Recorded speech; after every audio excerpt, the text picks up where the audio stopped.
One of the things that I love about Islam, I really love this, is that God has set up all of these meta-narratives. Like the Christians have their version of reality, the Jews have their version of reality, the Buddhists have their version of reality, the Muslims have their version of reality, the secularists, atheists have their version of reality. And all of these are talked about in the Quran, all these different realities. And then the Quran says, you better think about these. Think deeply about these. Don't just assume that these are correct. You have to think, you have to use your brain. Muhammad could not have known these facts about human development in the 7th century because most of them were not discovered until the 20th century. 1,400 years ago, when the world was immersed in darkness, the Quran was revealed, which brought light to a beleaguered world.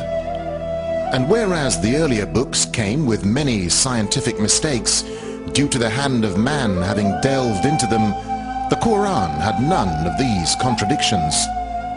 The world thought there could be no reconciliation between religion and science. But the Quran mentioned many scientific facts in great detail. In Islam, seeking knowledge is something greatly praised.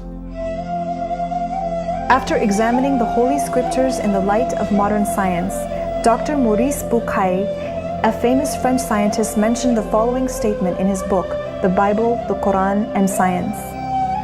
I could not find a single error in the Quran. I had to stop and ask myself, if a man was the author of the Quran, how could he have written facts in the 7th century that today are shown to be in keeping with modern scientific knowledge? Allah God Almighty said in the Quran, "It is He who created the night and the day, and the sun and the moon. They swim along, each in an orbit." The orbital movement of the two celestial bodies is confirmed by the data of modern science, and it is inconceivable that a man living in the 7th century AD, however knowledgeable he might have been in his day, could have imagined them.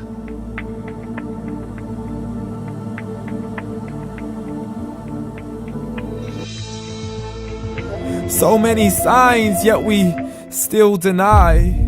As science tries to justify that all this could come from none, when it's a simple sum. 0 plus 0 plus 0 cannot possibly ever give you 1. A book with 0 contradictions, with miracles that are both scientific and historical, all revealed over 1,400 years ago.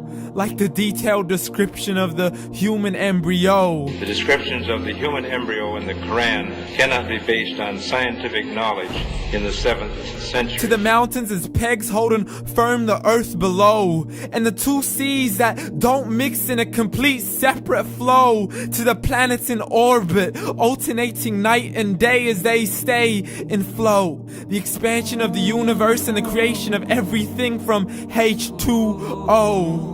To the stories of the past and the preservation of Pharaoh. To identifying the lowest point in the land where Persia defeated Rome. The gushing fluid that created man in the glands between the ribs and the backbone. And not a word has changed, it's still the same. So please explain how all this was known over 1,400 years ago.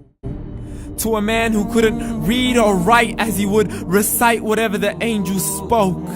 And if you still don't believe, please try to come up with something that's even close.